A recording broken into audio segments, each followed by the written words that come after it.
ഒത്തിരി ചെറിയ കാ കിടക്കുന്ന കാരണം ഒന്നുകൂടെ നമ്മൾ ചെയ്യണം. അപ്പൊ നിങ്ങൾ ഈ പിന്നെ കായൊക്കെ ഇവിടെ കിടപ്പുണ്ട് കേട്ടോ. പഴുത്തത് എങ്ങനെയാണ് അറിയുന്നത്? ഇപ്പൊ നമ്മള് പഴുത്ത് നമുക്ക് പെട്ടെന്ന് അറിയാൻ പറ്റും. കാരണം ഇതിന്റെ അടിവശം നല്ല മഞ്ഞ കളറായി നല്ല ഒന്ന് കൊട്ടി നോക്കുമ്പോൾ തന്നെ നമുക്ക് അറിയാൻ പറ്റും. ഇതേപോലെ വരും. അതെ അതെ, നല്ല നല്ല ഒന്നുകൂടെ നല്ല മഞ്ഞ ഷെയ്ഡാവും. മഞ്ഞ ഷെയ്ഡ് നമ്മൾ പിടിക്കുമ്പോൾ തന്നെ നമുക്ക് അറിയാൻ പറ്റും.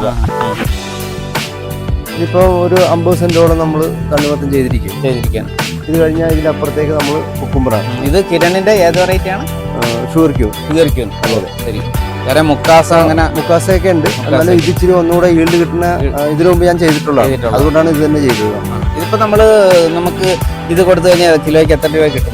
ഇതിപ്പോ നമ്മൾ ഡയറക്റ്റ് മാർക്കറ്റ് ചെയ്യുമ്പോഴത്തേക്ക് ഹോൾസെയിൽ കൊടുക്കുമ്പോൾ 30, നമ്മൾ ഡയറക്റ്റ് ചെയ്യുമ്പോൾ 40 രൂപയ്ക്ക് നമ്മൾ വിറ്റുകൊണ്ടിരിക്കുന്നത്. നമ്മുടെ ഔട്ട്ലെറ്റിലൂടെ തന്നെയാണ് നമ്മൾ വിൽക്കുന്നത്. വലിയ കേടില്ലാതെയൊക്കെ വിളഞ്ഞു, അത്യാവശ്യം കുഴപ്പമില്ലാതെ